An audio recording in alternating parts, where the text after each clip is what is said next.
Bienvenidos y bienvenidas a un nuevo capítulo de La Paz en Foco, el programa del Centro de Pensamiento y Seguimiento al Diálogo de Paz y Unimedios de la Universidad Nacional de Colombia. El tema que nos convoca hoy es la innovación, la ciencia y la tecnología como herramientas fundamentales para la construcción de la paz con enfoque territorial. Para conversar sobre este tema, en la misión de hoy nos acompaña el profesor Fabio Fajardo, él es profesor del Departamento de Física de la Universidad Nacional de Colombia, investigador experto en el desarrollo de tecnologías de bajo costo.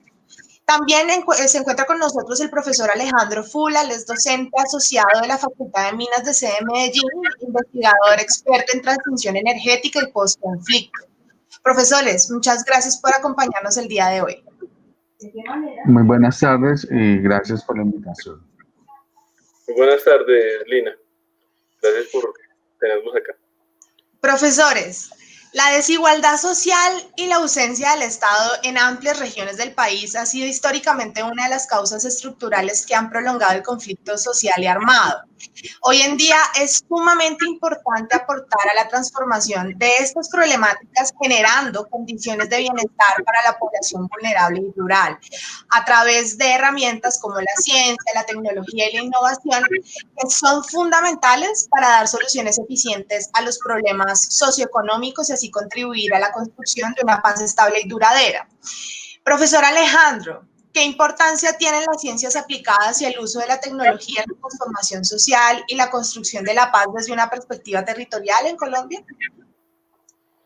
El rol es muy importante, el rol es fundamental. La paz en Colombia pasa por la apropiación comunitaria de sus territorios, por conocer la vocación que tienen estos territorios, y eso implica que la ciencia debe ser realizada también con las comunidades. Acordémonos que la tecnología es todo aquello que depende del hombre, que depende, digamos, es todo aquello artificial, el conocimiento, la herramienta, la máquina, que crea el hombre para, digamos, apropiarse de la naturaleza y obtener beneficios de ella. Si nosotros no desarrollamos, no integramos a los territorios y a sus comunidades en la producción de conocimiento, en la producción de técnica, no va a haber una apropiación social del conocimiento y de la técnica, y terminamos realizando proyectos que invierten recursos, que invierten grandes esfuerzos, y en los que las comunidades no se sienten identificadas y la población no se apropia de este conocimiento y de esta técnica. Entonces, el rol es muy importante, la ciencia debe estar ahí, la universidad debe estar ahí, pero debe estar integrando a las comunidades, debe estar integrando el saber que ellas tienen, la técnica que ellas ya realizaban previamente, y que, aunque no son producto de un, digamos, trabajo académico, deben ser vistas desde la óptica y el juicio de la práctica. En la práctica han funcionado y nosotros debemos reconocer e integrar ese tipo de conocimiento. Profesor Fabio, ¿cuáles son los principales retos para reducir la brecha tecnológica en las regiones que están más apartadas? Esto considerando el aspecto fundamental para transformar las relaciones campo-ciudad como está, digamos, apostando el punto 1 del acuerdo final. Pues, yo considero que la tecnología siempre hay que ponerla en el contexto, y por eso cuando uno habla de brecha tecnológica, pues también uno tiene que poner en contexto eso. A mí me parece fundamental es siempre tener en cuenta cuáles son las realidades de las comunidades y de las personas en las zonas. O sea, el contexto de las personas es cómo viven, cuáles son sus medios de producción, cómo están las vías de acceso, se transportan por río, y eso nos permite hacer un análisis de cuáles son, o sea, sus necesidades tecnológicas y qué es lo que nosotros deberíamos compartir con las comunidades, porque es muy importante tener en cuenta también que, como lo decía Alejandro, en las comunidades hay mucho conocimiento y ellos han dado respuesta a sus problemáticas, a sus oportunidades, a sus necesidades, o sea, desarrollando sus propias tecnologías o adaptando otras tecnologías. Porque nada sacamos con llevar tecnologías de punto a las comunidades, sino en personas con la capacidad para entenderlas y manejarlas.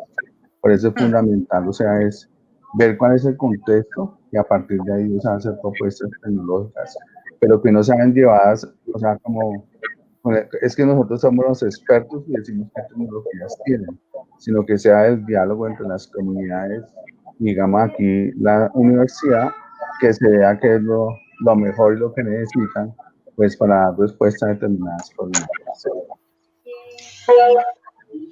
Profesor Alejandro, justamente usted lo hablaba sobre los saberes. Teniendo en cuenta esos saberes y prácticas tradicionales, pues que las poblaciones rurales pues tienen, apropian, ¿cierto? Y también esas mismas poblaciones pues llevan una lucha, ¿cierto? Por la preservación y el cuidado de los territorios, pues que territorios que se han visto afectados por las dinámicas del conflicto. ¿Usted cree entonces la implementación de alternativas tecnológicas son compatibles con las prácticas tradicionales de estas poblaciones que habitan en la ruralidad? Claro, claro, son compatibles y es un diálogo lo que debe plantearse. Nosotros como académicos tenemos mucho que aprender de la forma en que estas comunidades afrontaban su día a día y cómo resolvían ellos sus problemas, y ellos sin duda se van a enriquecer también del método y del trabajo en que nosotros podemos acompañarlos para de pronto depurar, perfeccionar las técnicas que ellos realizan. Incluso pueden realizar técnicas que pueden ser contraproducentes, que pueden tener efectos contraproducentes o colaterales más que contraproducentes. Serían efectos colaterales que no son positivos y que exigen digamos, el juicio minucioso de la academia, ¿sí? Entonces, como lo planteaba el profesor, es necesario que haya un acompañamiento. No podemos nosotros de pronto realizar un proyecto con las comunidades y entregarles un constructo, una caja negra y decirles, mire, ya quedó esto resuelto, ahí se los dejamos y nos vamos. No puede ser así, tiene que ser un acompañamiento permanente en el que logremos nosotros entender cómo ese interés que ellos tienen o esas necesidades que ellos quieren resolver y que queremos nosotros o entregar una respuesta a través de ese producto de investigación o de ese producto tecnológico, puede no estar cumpliendo a cabalidad su rol, si bien lo cumple a cabalidad en otras partes. Entonces ese diálogo es indispensable, no podemos plantearnos un rol como de colonizadores, como de evangelizadores tecnológicos o científicos o algo así, porque nacería muerto, digamos, ese producto que entreguemos y con el tiempo quedaría abandonado. Entonces ese diálogo es indispensable, no hay que ver a las comunidades como alumnos sin luz, ¿no? El alumno y llega el mesías universitario o científico a traerles el conocimiento, esa visión del siglo, yo no sé, como 14 o 15, realmente no es lo que las comunidades aceptan y estaría uno desperdiciando enorme potencial que ellos tienen en producir y a integrar conocimiento. Profesor Fabio, ¿cómo lograr que en estos contextos se produzcan tecnologías centradas en mejorar la calidad de vida de estas comunidades a bajo costo? A mí me parece importante no solo llevar las tecnologías, sino también enseñar a las personas a producir las tecnologías. Entonces existen metodologías, por ejemplo, de diseño que son muy poderosas para esas. Para eso, una de ellas es el desarrollo de la capacidad creativa. Y aquí quiero aclarar que el desarrollo no implica que en las personas no existe capacidad creativa, existe y siempre ha existido. Lo que pasa es que uno puede incentivar y motivar esa capacidad y darle una confianza creativa a las personas y a las comunidades. Y eso se basa básicamente en tres principios. Primero, que todas las personas son creativas. Segundo, que todas las personas tienen capacidad para utilizar las herramientas. Y aquí no solo me refiero a las herramientas físicas, como un taladro o una pulidora, sino también herramientas tecnológicas. Y tercero, que me parece muy importante, es que todas las personas tienen capacidades para plantear soluciones a sus problemas y lo que es más importante, implementar las soluciones. Entonces, parece importante uno no llegar y decir es que la tecnología que necesitan es esta, sino ver cuál es la problemática y el contexto a partir de ahí desarrollar las tecnologías y dar la oportunidad para que las personas nos enseñen todo lo que saben, ¿no? Porque siempre se trata de eso, de compartir, o sea, el proceso de enseñanza-aprendizaje. Y generalmente cuando uno diseña con los recursos de la zona, los materiales que consiguen en la zona, y teniendo en cuenta el contexto, se pueden lograr hacer soluciones tecnológicas de mucho más bajo costo. Usted tiene que dar todo de lugares que están a cientos de kilómetros del lugar donde están las problemáticas o las oportunidades, ¿no? Porque alrededor de las oportunidades también hay posibilidad de hacer muchos desarrollos tecnológicos. Y una oportunidad, para dejarlo claro, podría ser, por ejemplo, los productores de cacao en el área de Tumaco, en el municipio de Tumaco. Pues ellos tienen mucho el recurso, que es la materia prima del cacao, pero lo que a veces les falta es cómo hacer transformaciones tecnológicas para darle el valor agregado a ese cacao y de esa forma mejorar las condiciones de vida. Profesor Alejandro, ¿cómo la innovación y el uso de estas tecnologías permiten generar alternativas para el desarrollo como posibilidad de preservar la paz? Bueno, hay digamos, que mirar la misma visión de desarrollo, ¿cierto? En el documento de los acuerdos se habla del buen vivir, se critica el concepto de desarrollo, se critica un poco el concepto de progreso, y se habla del buen vivir, que realmente es lo que las comunidades quieren. Entonces, habría que definir una visión de desarrollo partiendo de las necesidades e intereses de los territorios. Pienso yo que uno de los planteamientos de desarrollo podría ser la redistribución, la equidad, ¿cierto? Que la riqueza, la generación de valor en los territorios no se vuelva una concentración, y una concentración que incluso se va del territorio. Una concentración de riqueza, pues lo que hemos llamado extractivismo, en donde los recursos naturales se explotan para un tercero, y las comunidades que los trabajan realmente se quedan con muy poco valor agregado, y en cambio sí se quedan con las externalidades negativas de este tipo de impactos. Y muchas veces la propuesta que hacemos desde la civilización, por llamarlo de esa manera, digamos desde el sistema económico dominante. Pienso yo que una de las innovaciones grandes que podría haber podría ser los registros íntegros, la integridad de los registros de las ayudas, de los rubros, de las tierras, de los aportes que hace el Estado. Esas bases de datos, como vimos recientemente en la pandemia, se hizo evidente con la base de datos que tenía el ingreso solidario, en donde aparecían unas cosas que indignaron a una buena parte del país, y es la falta de integridad de los registros. Por ejemplo, el blockchain. El blockchain es una aplicación que es relativamente moderna, debe tener unos 10 años, y está comprobada, digamos, su pertinencia para asegurar que las bases de datos y los registros no sean manipulables fácilmente para fines de corrupción. Yo creo que si uno logra en los territorios lograr depurar que las ayudas lleguen a las personas que están siendo, que las requieren, sería un aporte impresionante a nivel de construcción de paz en los territorios, y sería una manera de innovar. Eso solamente en ese campo, pero hay infinidad de soluciones que involucrarían la construcción de paz. ¿Qué indigna más al colombiano si no es la corrupción en la que se nos van los recursos que duramente trabajamos día a día? Yo dejaría eso por ahí. Profesor Fabio, ¿usted qué opina acerca de esto? La construcción de paz es un concepto bastante, digamos así, complejo, ya que yo siempre digo que si uno le pregunta a cada persona qué entiende por construcción de paz, pues él va a tener una definición. Muchas veces es de su formación profesional, pero también es desde su experiencia de vida, ¿no? Pero yo considero que todos coincidimos en que construir paz es mejorar las condiciones de vida en las que viven, sobre todo las personas en condiciones de vulnerabilidad. Entonces, a mí me parece muy importante eso, y yo considero que la universidad ahí juega un papel muy importante y es en la apropiación social del conocimiento, porque en la medida en que las comunidades se apropian de esos conocimientos, o sea, de alguna forma nosotros contribuimos a que el conocimiento llegue a ellas.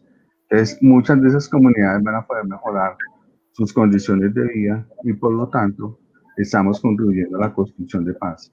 Ese es como el concepto que en las diferentes actividades que hacemos o sea, queremos llevarnos. O sea, es cómo lograr que, por ejemplo, las personas piensen en cómo mejorar la educación, cómo mejorar el saneamiento, cómo mejorar la productividad. O sea, que cuando las personas empiezan a hacer conciencia de eso y por sí mismas empiezan a empoderarse y a ver cómo lo solucionan, entonces yo considero que ese es un camino en la construcción de paz. Pero hay muchos caminos, ¿no? No es el único. Profesores, considerando la importancia que tiene el proceso de reincorporación y normalización de las y los excombatientes de FARC a la vida civil, quienes en su mayoría habitan en los espacios territoriales de capacitación y reincorporación, los ETCR, ¿cierto? Y quienes también en medio de múltiples dificultades siguen impulsando diversos proyectos productivos. Profesor Alejandro, ¿cómo aporta la innovación e implementación de alternativas tecnológicas a estos proyectos productivos para garantizar el proceso de reincorporación de las y los combatientes? Es muy importante el rol que puede tener la ciencia y la tecnología en el apoyo a la reincorporación económica de los excombatientes. Ellos han buscado adecuar el territorio con lo que ellos sabían hacer. Sin embargo, los excombatientes no son... el perfil dominante en ellos no es el de ser productores, ellos eran combatientes, fue su historia de vida, y ellos se ubicaron en unas zonas en donde antaño combatían. Son zonas cuyo desarrollo agrícola es muy limitado. Estamos hablando de zonas sin vías, estamos hablando de zonas sin comunicaciones, algunas de ellas sin electrificación, sin acueductos. Entonces, son zonas en donde generar proyectos productivos es más difícil que en las otras zonas, y usted no puede traer la tecnología de las zonas agrícolamente desarrolladas para implementarlas allá. El caso, por ejemplo, de Santa Lucía en Ituango, en donde se tuvieron que ir los combatientes por problemas de seguridad, es una zona terriblemente montañosa. Un tractor no serviría para nada en esa zona, se voltea, ¿sí?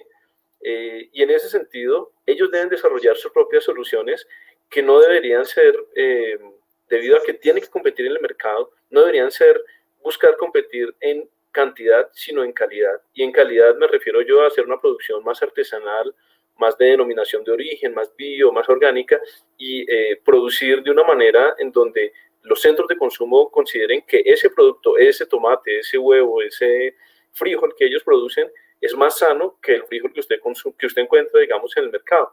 Eso exige bastante conocimiento, exige encontrar el tipo de tierra que hay, exige un control de plagas especial, exige realmente investigar esas nuevas condiciones de producción y a investigar acompañándolos a ellos y acompañado por ellos. Es un proceso que no se va a dar silvestre. Eso requiere ciencia, requiere innovación para que ese proceso sea exitoso. Ese es uno de los aspectos pues, que yo veo. Profesor Fabio, desde la experiencia de trabajo en los ETCRs, los excombatientes han diseñado o han reinventado alternativas tecnológicas que puedan utilizarse en otros entornos, por ejemplo, para la prestación de servicios públicos en las ciudades o para procesos industriales. Pues básicamente yo solo trabajando en el TCR, o sea, yo voy a referirme a retomar un poco la anterior pregunta y para llegar a su pregunta. Entonces mire, yo considero que al inicio de los ETCRs hubo una gran feria de ofertas por todo, tanto por las ONGs como por el gobierno, como por las mismas universidades. Y como ese impulso que se tenía inicialmente, como las ganas de hacer cosas, pues también eso comienza a producir un cansancio y una saturación en las mismas personas. En un evento de diseño que nosotros realizamos, pues, y en el proceso que nos llevó de visitas a esa comunidad del ETCR de las colinas, pues uno veía como ese cansancio de los miembros de la comunidad, pues para trabajar con uno, porque dices que estamos saturados, ¿sabes? No la pasamos haciendo sino cursos y tenemos muy poco tiempo para hacer nuestros trabajos, o sea, de supervivencia. Muchos de los proyectos, o sea, que le llevaron, o sea, yo creo que le faltó como la visión y estudio para qué eso. Entonces, por ejemplo, no veía. Hacían invernaderos de tomate y el tomate se los comían la plaga, o sea, perdían todo. Les daba el pepino y el pepino, por ejemplo, me acuerdo que se les dio muy bien, pero nadie les compró la cosecha y prácticamente la perdieron todo. Decían entonces ahora hagan pozos para asegurar para la producción de pescado, hacían 4 pozos porque la mano de obra tenían mucha, ¿no? Pero entonces se les morían los pescados.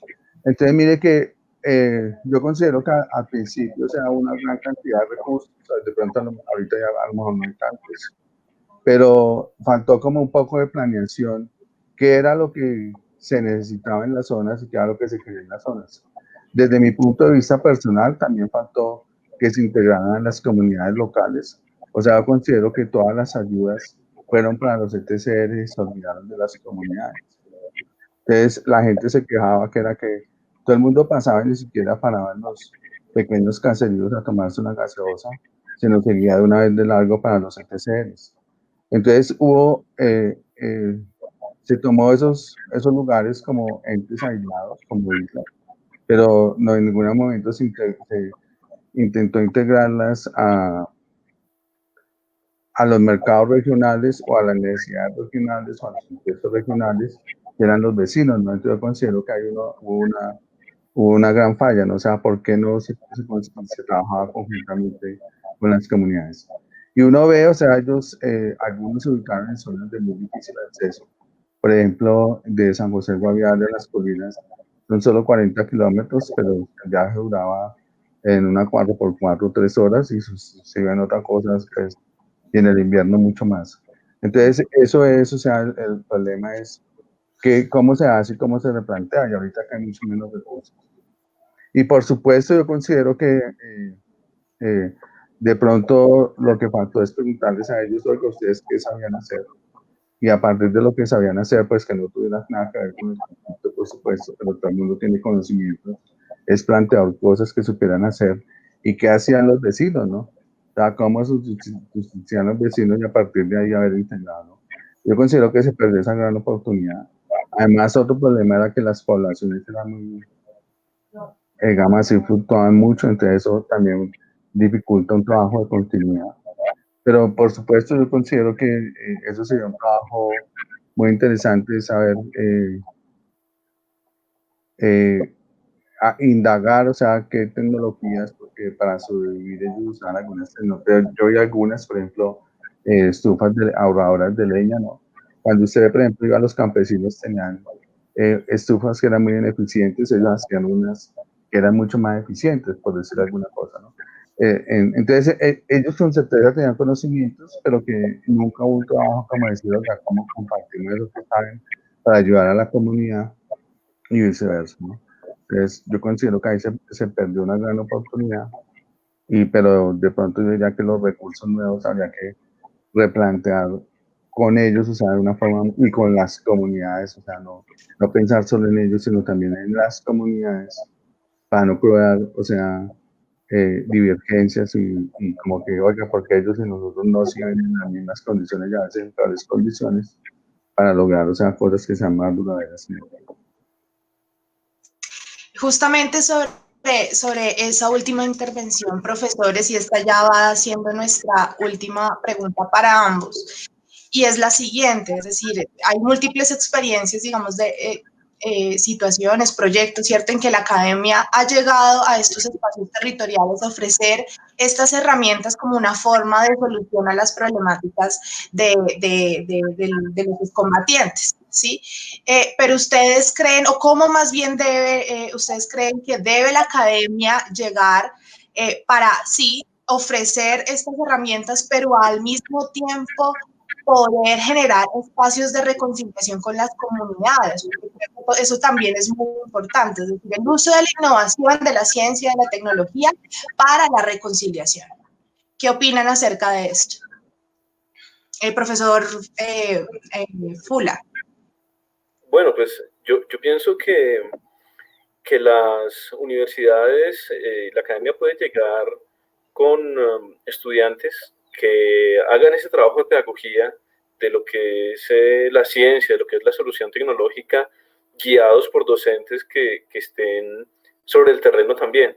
Pienso que una academia encerrada en su malla, en su torre de marfil, vamos a llamarlo así, es poco útil para el proceso de reincorporación, porque el académico como tal no tiene el contexto territorial.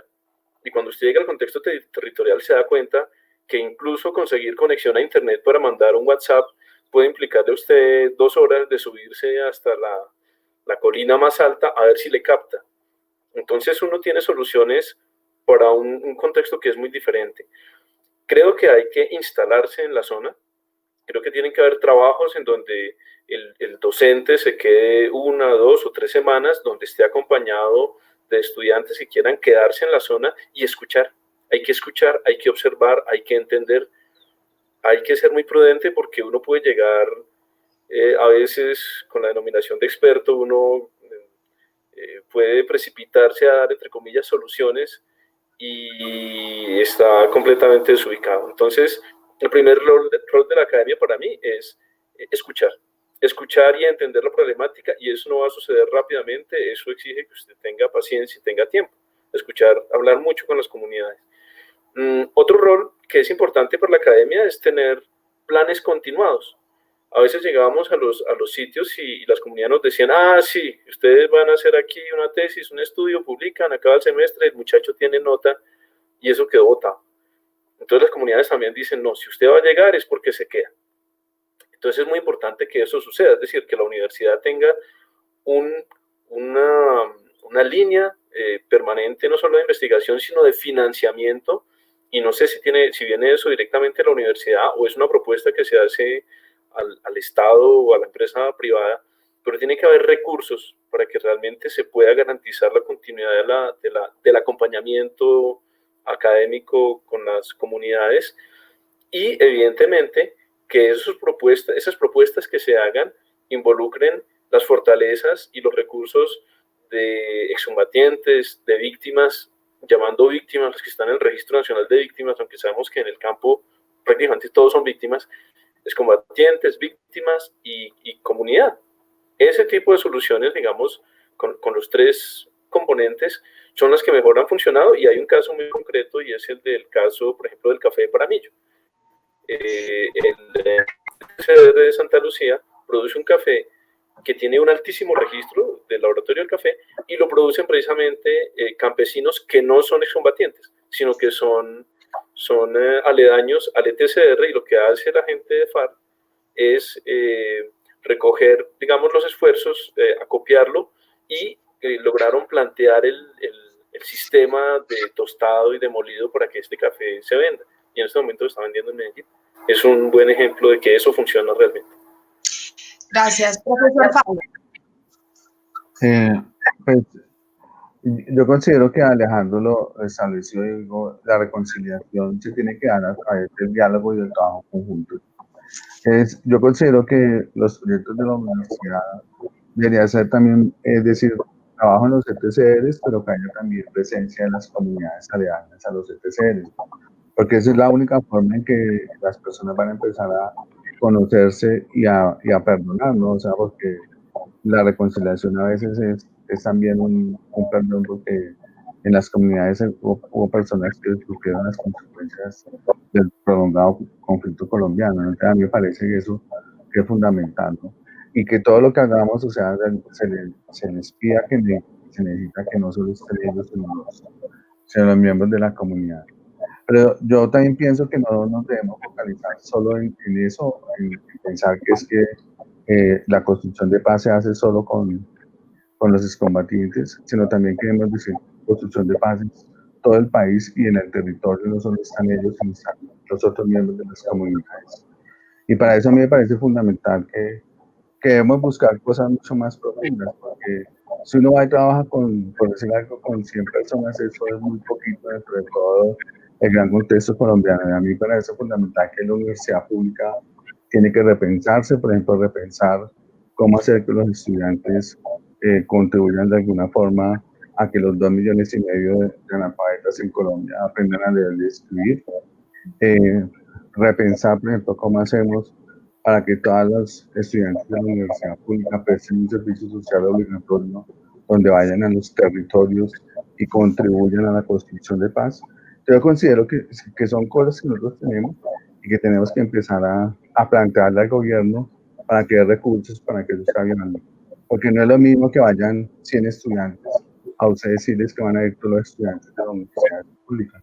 Entonces, si uno logra querer incidir y efectos, o sea, que no sea cuanto a gotas, sino que se produzcan resultados también en tiempos relativamente cortos, pues se necesita que muchas más personas, de una u otra forma, sea de forma voluntaria o porque es un deber para obtener un título, lo hagan. No sé, por eso me parece fundamental que la universidad comience a repensar ese otro tipo de mecanismos. Bueno, muchísimas gracias, profesores. Lamentablemente el tiempo ya se nos acabó, pero nuevamente gracias por su participación el día de hoy, y a nuestros televidentes los esperamos en un próximo capítulo de La Paz.